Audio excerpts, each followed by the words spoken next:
we have one of the coolest, neatest little mini retrospectives of Binh's work that truly has ever existed. I'm so proud of this moment, to be working here, having made that happen. And as we were asking him, he said, nobody's actually ever really done this for me before. He then went on to say, and I hope I'm not breaking confidence, the Getty just bought 6 works, and so did the National Gallery, because they're doing a major retrospective of the history of photography in the 21st century. And since they're going to be including my work, they're making sure to acquire one. If you don't mind, I'd maybe even ask us all to stand up as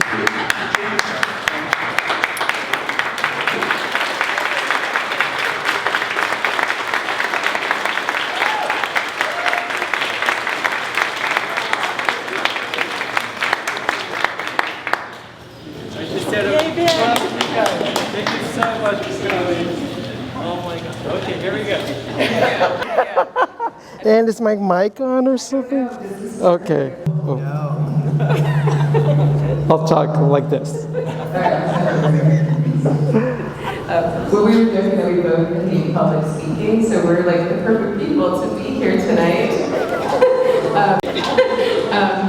But luckily, I do get to see Binh a fair amount every year, because Binh is very generous and donates a work of art to our auction down in Carmel. And so once a year I get to visit him at his home, and we do like a little photo shoot and catch up on his couch, and I see how his amazing garden is doing, and I see his daguerreotype van and his daguerreotype darkroom. And so I said, well, let's just pretend we're on your couch and no one else is here. So, and maybe I won't get to all of these, but I do want to get to some of those. And if you haven't seen Binh's work, it's in the back room, and it's really beautiful, and there's some great examples. And there's also a slideshow here, which we can't see, so we don't know what's up there, but it has a big range of Binh's work. So my first question is, can you tell us about your background and the origins of your interest in photography? Like, where did you study? Did you study photography or something else? And also,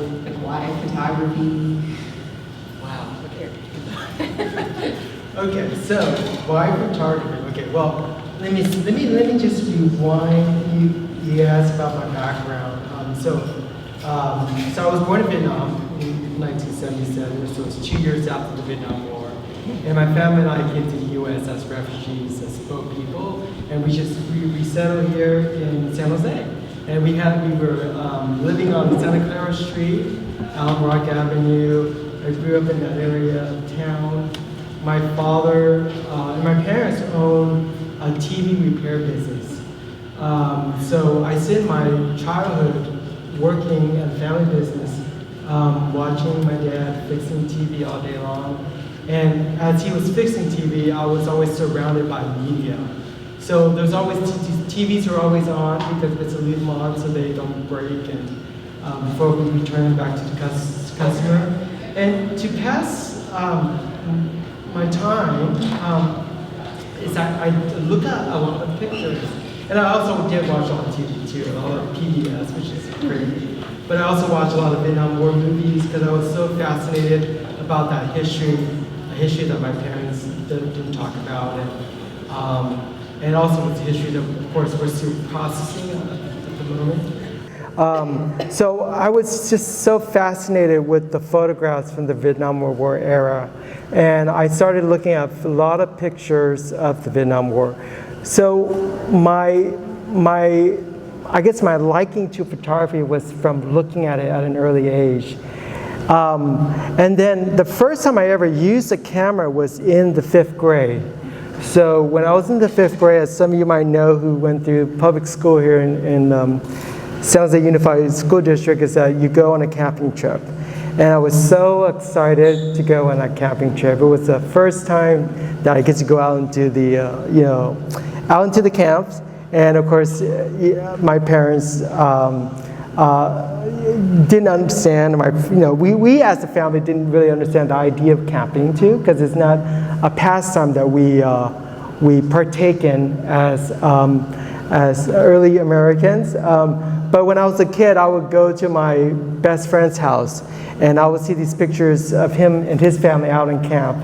And I thought, wow, that's the most American thing to do, to go camping. So when I went on a camping trip, my father bought me a camera, a pony shoot camera from Price Club, you know. And I remember that when I was looking through the camera, I was pointing at stuff in the landscape and making pictures.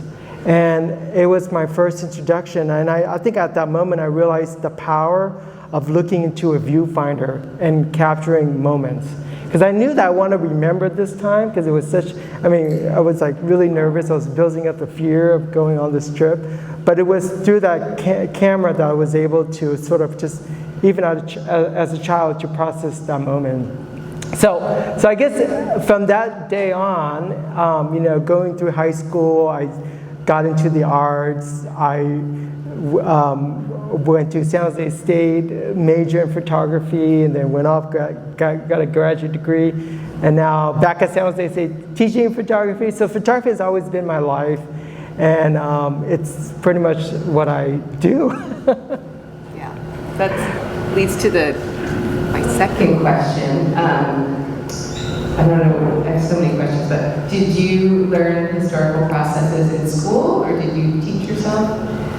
Or maybe we should just jump right to, well, I can answer that, then we'll go to the next one. Well, I was very fortunate when I went to San Jose State to study under Brian Taylor, who cannot be here tonight because he's jurying a show out there somewhere. But I learned 19th century processes with Brian, taking a class that I actually now teach, which is alternative photographic media. But it was through sort of introduction like that at San Jose State, where there were the faculty there were trying to sort of push you off the wall in a way, like, you know, it's not like the print is like, you know, I know you do a lot with the prints there. The print, it wasn't like a bad object, but it was so much kind of breaking out of that. So through that sort of introduction of like other artists' work and classes like alternative processes, I got my hands into you know, chemical-based photography or analog-based, as well as experimental forms of photography. And I know your other question is probably coming up about maybe the two process that I'm kind of known for, right? Yeah. So I don't think, I'm not sure if everybody knows this, but that Binh invented the chlorophyll printing process. He never mentioned that it's his, very humble. But can you tell us like how and when you create it, and also how it works? Like, I know if a lot of people know what a chlorophyll print is. Yeah, so the chlorophyll printing process, so that actually started at San Jose State. So it was my BFA thesis time, and I had to have to come up with a show. And at that moment, I was 21. I just came back from Vietnam for the first time. Sorry about the mic here. I visited Vietnam, and I was so taken by the remnants of the war in the landscape. So when the show time came around, I was just thinking about like, how do I want to address that? Because it's always been like this boogeyman in a way, this thing that's always there. It was always in the back of my head, you know, the relationship between landscape and war. You know, sort of, we think about landscape and we think about something as peaceful and like national parks, but sort of my introduction was through war photography. So I wanted to address that, and this is one of those hardest things to ever answer, is about creativity, like where does it come from? How do you develop something like this? And it was just a moment that I was standing in my mother's garden. As a kid, I was just, as a kid, as a college student, I felt like a kid at the time, and I still feel like a kid today. But as a college student, I was looking at the leaves there, and I was like, wow, I wonder if I could put a picture on a leaf. And I think one of the other memories of that was thinking about what I saw in the Vietnam War movies, as well as the photojournalism work, is that camouflage patterns and how much the jungle is so part of that scenery. So I felt that connection there already, and then I experienced walking down a street in Vietnam and seeing a tank on the side of the road that's still there. And of course, the many war remnants museum that each town has. So it's like, you're on this like Vietnam War, which they call the American War, tour when you go there.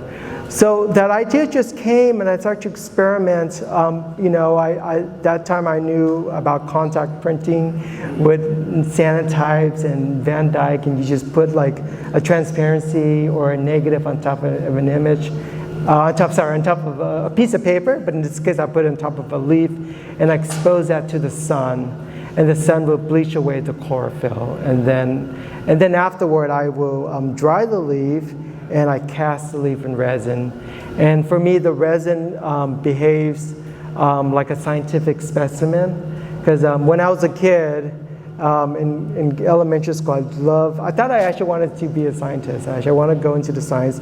But it was actually sort of like going to the science lab and picking up these specimens in acrylic blocks and looking at them and trying to examine them. And I want the work to also focus on that way. And that's why the reason why the work is called Immortality, the Remnants of the Vietnam and American War, is because even the war ended, the materials that made the war, like the bombs and the blood and the sweat, all that becomes part of the natural landscape, and it integrates in the landscape. And of course, if you think about like something like dioxin, Agent Orange, which was a herbicide that was used to clear out the jungle, so the enemy couldn't hide. That dioxin compound is part of the DNA of the land, so which should cause a lot of birth defects in the land. So when I was growing up, I would see pictures of kids with deformed and missing limbs, and then my mother said they have the orange disease. And I never thought about that orange disease because they name it after Agent Orange. In Vietnamese, the translation as the orange disease. But it's actually, the war was sort of born inside of them.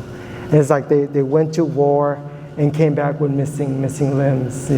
Sorry to be so gruesome, but it's the reality of war. These imageries that I came across growing up and just sort of have such a profound effect on my, worldview. Yeah, no, absolutely. I know you made a number of different projects with the chlorophyll process, but I think what you're probably best known for, right, is the daguerreotype process. Maybe both. But I'm not sure if everyone here knows what a daguerreotype is, but it's one of the first photographic processes invented in 1839. So can you describe how the process works, maybe? Yeah. And then also, I was jokingly, Binh had some discarded plates, and I was like, just wipe them off and start again. He was like, oh my God. So maybe you can talk a little how complicated it is. Well, definitely. I guess I'm one of the few practitioner of the daguerreotype process.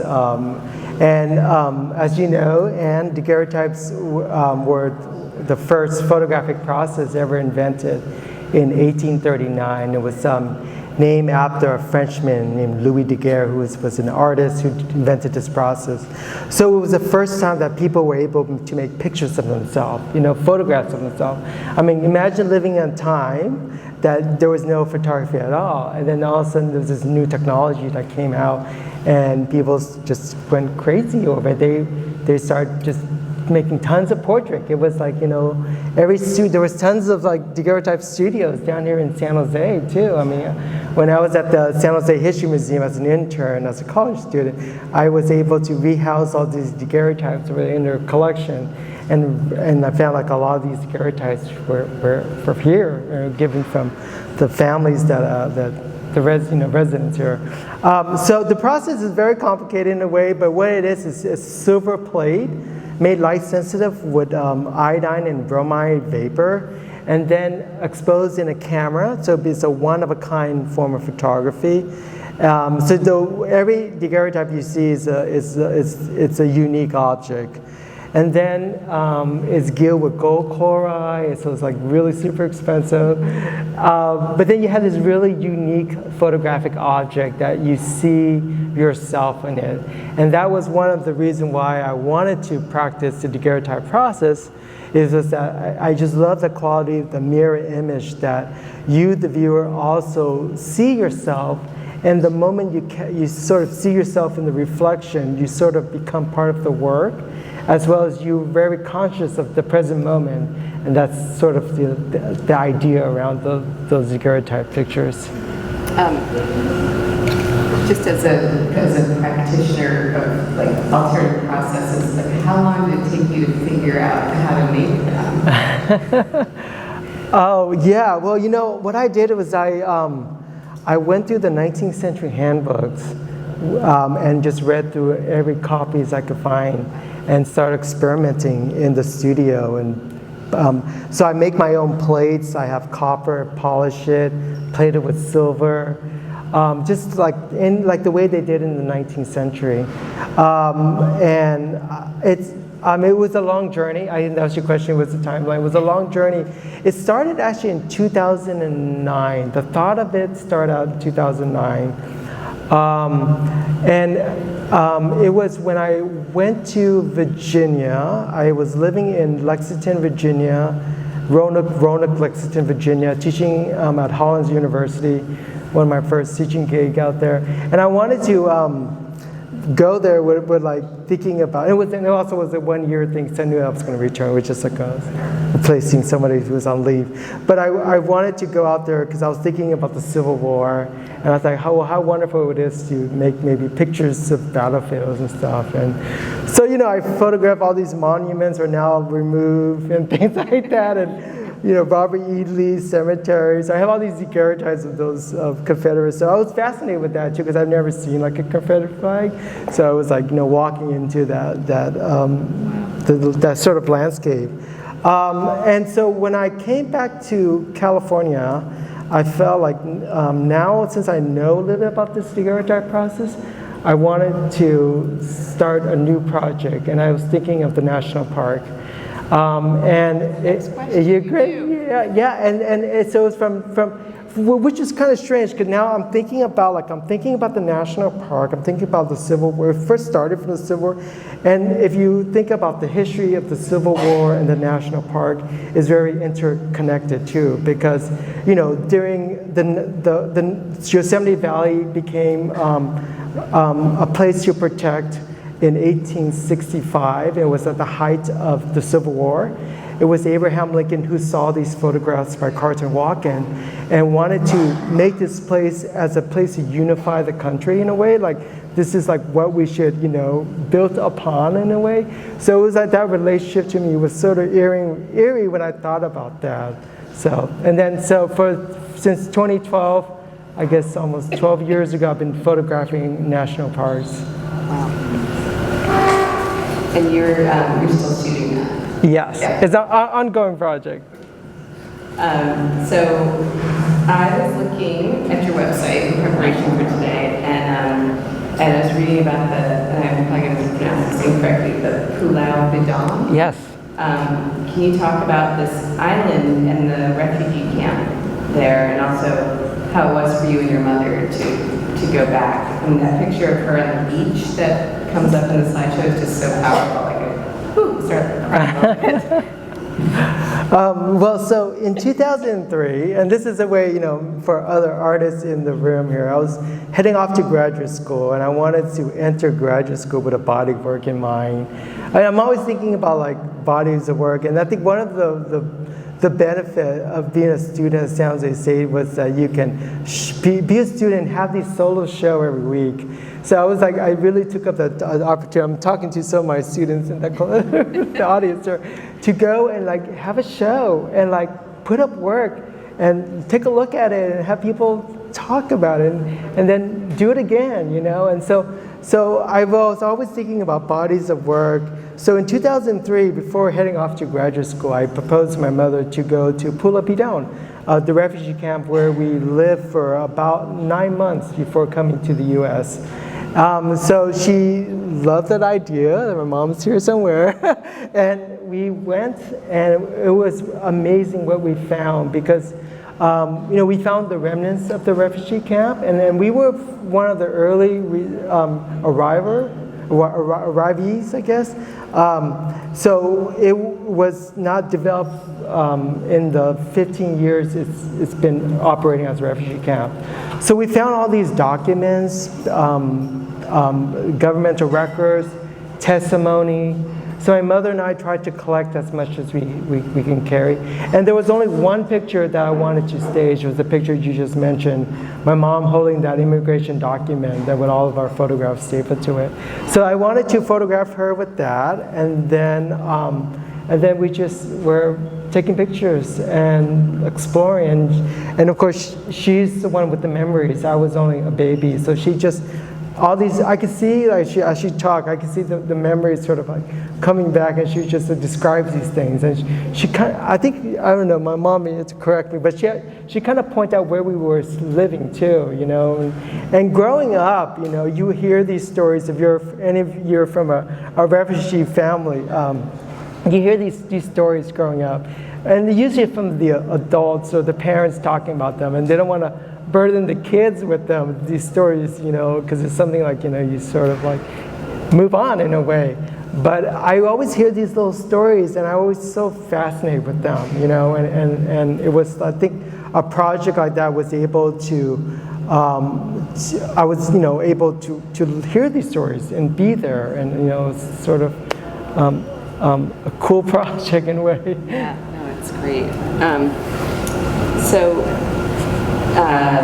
Have you been making work about Vietnamese immigrants and refugees here in the U.S. besides your family? I remember I was really lucky to be in New Orleans for a photo festival at the same time that Binh was there, and I saw this really beautiful show he had in New Orleans of the Vietnamese community in Louisiana, and it was actually the first time I realized he was shooting film as well as making daguerreotypes and chlorophyll prints and all the alternative processes. So can we talk about that a little bit? Yeah, and correct me, is that where we met? No, I met with Mimi Plum. Oh, okay. Where Mimi brought you in? Yes. To Rico, anyway. Okay. Yes, that's where we met. I remember that day. I met you the first time there. But yes, so the work that you're talking about in New Orleans, I was invited by the Louisiana State Museum to work with a project about the New Orleans Vietnamese American community. So a lot of these sort of work sort of like comes from invitation in a way. I don't put myself in the community until I'm invited in. As you can see, there's some work I did in Salinas, Chinatown with the unhoused population, and that was a project that was sort of, again, it was a proposal, but I was sort of invited in and photograph the participant. So with that work, when I went there to do some field work, I just noticed, like any Vietnamese American home, is the gardens, which is always full with, vegetables and, fruits and things like that. And one thing is unique about New Orleans is that a lot of the Vietnamese community, they're plant stuff that are not native to New Orleans, which is a little scary because it really is, it's very controversial too, because it's really changing the ecology of the place, and that place is very very sensitive. But I wanted to photograph Vietnamese Americans in their gardens, and just see like how this garden sort of like is very fertile and how it kind of takes up the composition. So I spent about a week just walking around in East New Orleans.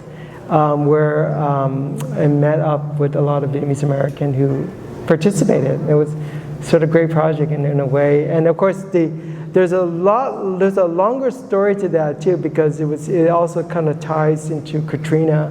During Katrina, after Katrina, the Vietnamese American neighborhoods was used as the dumping ground for all the debris. And so there was the first time that the Vietnamese American, in a way, actually came together and started protesting and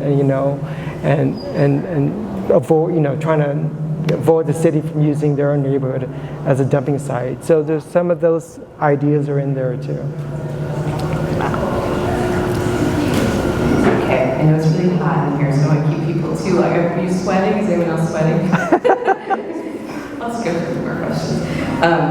So one of the questions, I know you're still teaching at San Jose State. Do you find it hard to balance teaching and personal projects, or do the two overlap, or you're on sabbatical now, so. I am on sabbatical, yes.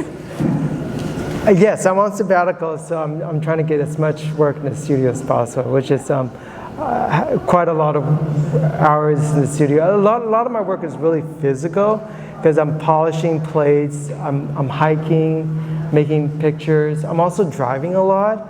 I drove out to New Orleans to start a new body work for making daguerreotypes of the French Quarter.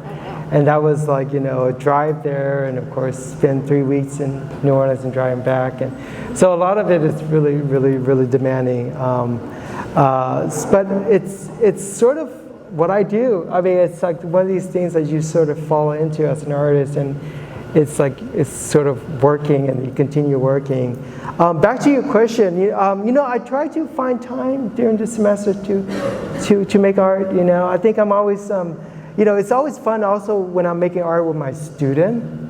It's like, I could become their assistant, which is awesome, because I could watch them make art, and I could watch the creativity happen. And part of that is also like, when you're in the classroom, it's such a creative space, and I don't take that time for granted at all too. I kind of want to be there with them too. And of course, I have my own responsibility as an artist to make art. And I just love sharing my art with them too. So I also bring my work into the classroom, and but you come down. I mean, yeah, of course, it's hard, but it's one of you make it work. It's like the best day job for any artist if you're able to do it both, to teach art and make art. How about this question? Have you had any residencies or any other experiences you want to talk about that have like grown or changed your work significantly, or the trajectory of your work?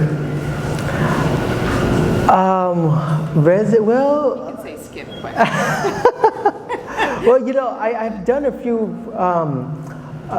few real residency, just a couple, but I haven't really applied too much residency. But I think a lot of the residency is sort of like you design it yourself. Like I'm always, thinking about driving out to Niagara Falls or something, making pictures there. Stay with my family. Oh, well, there's a residency there. Okay, well, I'll talk to you later. Okay, so it's just things like that. I have this time now there where I can, I'm going to be spending a week in Grand Canyon in coming, I think 2 weeks from now.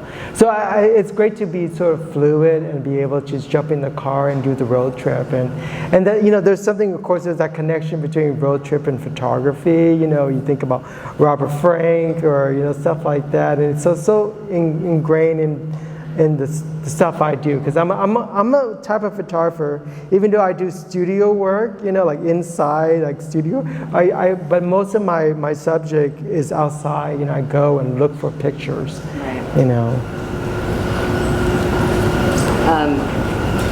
So I just want to know about, if you've been in the back room, how the daguerreotypes, how did you get the daguerreotypes onto the silver platters? And are they silver platters? Like, do you pick them at the store or something? Yeah. Okay. Well, when I'm out about driving, I do go to antique shops and look for silver platter that have a lot of decoration in them, they feel like they're from colonial period, which is actually what the work is about. So basically, the process is a daguerreotype. Because silver platters are silver, although it doesn't work that way. I found out the hard way. But what I had to do is I actually plate the silver with copper again, and then plate it again with pure silver, because it doesn't work right on the plates. So that's a secret there if you want to try. Let's try that at home. But the idea was that I also collect a lot of artifacts, and that's how I research. I mean, I love going to the archive, and I love looking at online databases, but I use the original pictures, and I scan them, and I could do much more with the resolution. So with that work, it's from a title of a book that I read when I was a student at San Jose State, an Asian American study by Minton Murayami called All I'm Asking For Is My Body. And it's about a family in the Hawaiian plantation, the pineapple plantation. And that title is just such an effect on me. And I think about the labor sort of built this country. So I want to sort of talk about that in some way. And it was through, like this idea of silver and wealth, in this colonial era and feeling of that. So that's sort of, I'm hoping the work is successful, but again, I think it's unique to see an image on a silver plate, a photographic image. Yeah. Yeah, I saw Binh had a display of several of them in Houston at Photo Fest in whatever the amazing show was, but it was incredible to see case after case of them. So I want to leave some time for questions from the audience, but a few more things I want to ask. Also, I didn't mention it before, but didn't you just get some huge awards? Can we talk about that? Just brag. Yes. Okay. I'll brag, which is one thing I don't like doing, but I'll brag. Well, here we're sweating. You might as well. Well, yes. Out of the blue, I got this amazing award from Auburn University in Alabama. It has a long title. It's the William Smith Collin Jules Award for the Advancement of American Art. And it's like, whoa.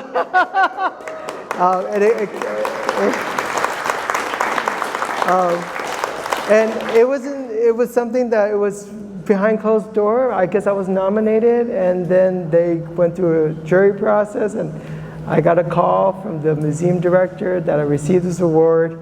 And when do you want to come up and pick up the check? so it's going to be, it's going to help me a lot in my studio practice for sure. And one of the great opportunities of getting the award is actually going out to Alabama.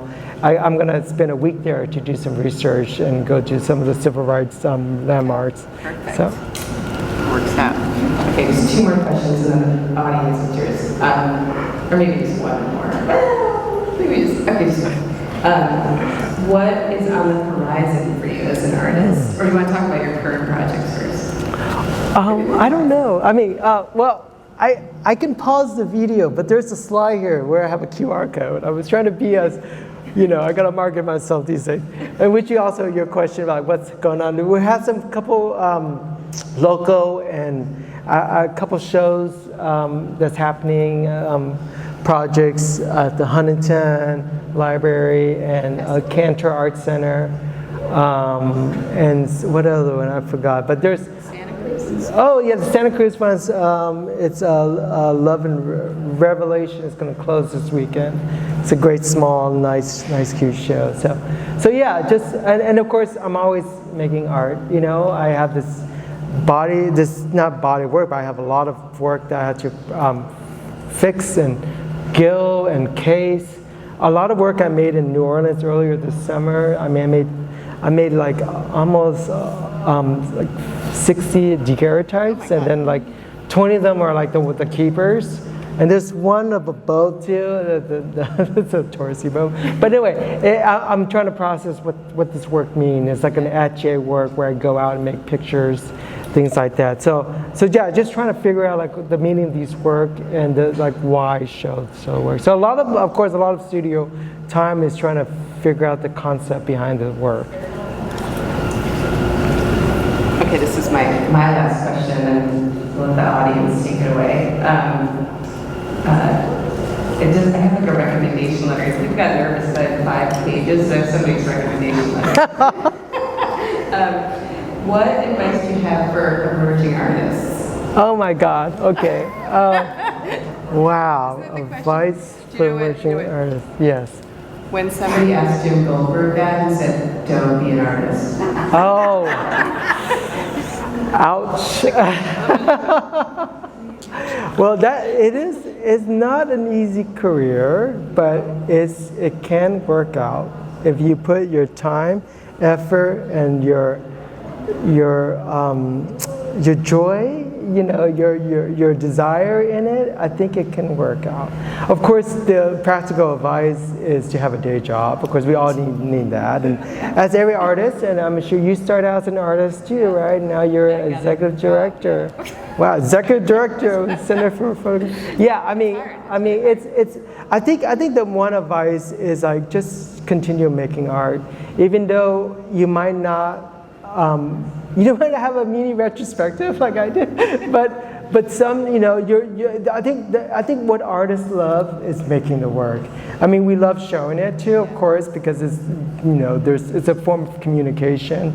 The openings or the events like this is not always our cup of tea, but the more we do it, the more we get better at it. And it's also about, history. Civilizations are known for the arts that they leave behind, and that's like the most important thing. Think about like the cave people who left these cave drawings, like what they were thinking, why were they drawing this, and I just went to, I live in Gilroy, and actually 5 minutes away from me there's a park that had petroglyphs in Gilroy, California, and I never knew that. I just heard about this park, and I just thought, wow, there's actually petroglyphs here. So you have that connection to the natives who were here before this became the United States of America, So I don't know if I'm getting advice, but other than just make art. Yeah, that's good. That's good. Does anyone else have any questions? All right, here we go. Okay, here we go. Hey Ben, I really like to hear you talk about being a professor at San Jose State. Hundreds of students come into your classroom, and I'd like to hear kind of what do you really hope to impart to them? So after they leave the classroom and go on to their lives, what do you hope that they kind of remember and kind of has changed them by being in your class? Well, that's a great question, and of course, we all hope that they get A's and they do their work. But of course, I want them to live a creative life. I think that's like we're all doing it here, even though we're not artists. But we're somehow in touch with the arts, and I think it's through that connection with the arts that you sort of like understand your humanity. So that's the thing that I think a lot of, like I know our program at San Jose, we want to set it up that these students continue living a creative life, where that takes them, and they will be surprised where it takes them. Like I have no idea that I would sit here with Anne one day, 20 years ago, and that's the amazing part, I think, of this career path is that you live. I mean, you understand a lot being an artist. There's a lot of people who make art for not the right reason. If there's a market involved in them, we all need to live off our art, but you also learn how to live within your means as an artist too. I think it's really important. Yeah. So anyway, I try to instill some of these ideas in them. I don't know if they all get it, but they do ask. Some do ask for letters of recommendation. So I see. Like as you see, they do go off and hopefully,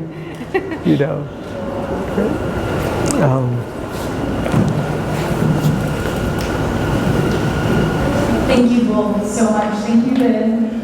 Your work really works to confront and subvert the imperial gaze coined by Anne Kaplan, a one-directional gaze, often from the oppressor or colonizer, dictating how the oppressed is kind of seen. And within your daguerreotypes, you kind of use this and confront it, but you also really implicate the viewer within these histories and these narratives. Can you talk about your interest in kind of implicating the viewer, specifically within your newest series, All I'm Asking For Is My Body, on the silver platters? Yeah, I could. Yes, that's a very deep question. Well, definitely, you know, I want everyone sort of to think about our shared responsibility in this history that we are all connected, and to sort of understand how things are the way they are in ways, and you know, and of course, you know, colonialism has such devastating effect throughout history. You know, there's some of my work speaks about the Khmer Rouge regime, and which is the genocide that happened after the Vietnam War. When the Americans left, there was a void there, and then of course out of this, the Khmer Rouge torture and murder their own people. And not a lot of people know that the United States funded the Khmer Rouge during that time period to fight off the Vietnamese. So we're so implicated in also that history too. So I think a lot of my work is about like trying to understand this history and try to make us think about it too in ways that you know we can make changes. You know, whatever changes we want to make and whatever ways we want to make. So yeah, I hope that work it's definitely hopefully speaks to about that. And of course, there's also a form of justice. You know, I think a lot of my work, I'm bearing witness on landscape, on portrait, on you know, victims' portrait, as well as historical photograph. So that part of bearing witness is something that I want all my viewers to think about when they look at the work too, is also bear witness on this history. Any other thoughts? I think we're good. Oh, one more. Oh. Hello. Hey. I am Ben's colleague at San Jose State. My name is Valerie Mendoza, and I've been at San Jose State for 20 years. And I just wanted to say, for those of you who have never worked with Ben, that he is an amazing colleague and works incredibly hard, and he works equally hard at being a really thorough, invested professor, and he's put an incredible amount of work into our program and overall our art department. So I just wanted to thank you, Ben, and I wanted to let everybody know that you are not a spoiled artist, despite your many successes. You're also an incredibly hard worker and an amazing professor. Thanks. So thank you. Thank you, Valerie. Any other questions? A few points or favors I'd like to ask if I can. There was a really, really poignant and beautiful moment, and the screen was flashing by, when Binh called out his mom. And his mom left the room because she was getting a drink of water and had a little bit of a cough. For bringing us all together this evening. As we said, we're here leading a creative life, so give yourself a round of applause. We're open till 8 o'clock. There's still more drink. Take in the rest of the work. Take in the rest of the show. Thank you all.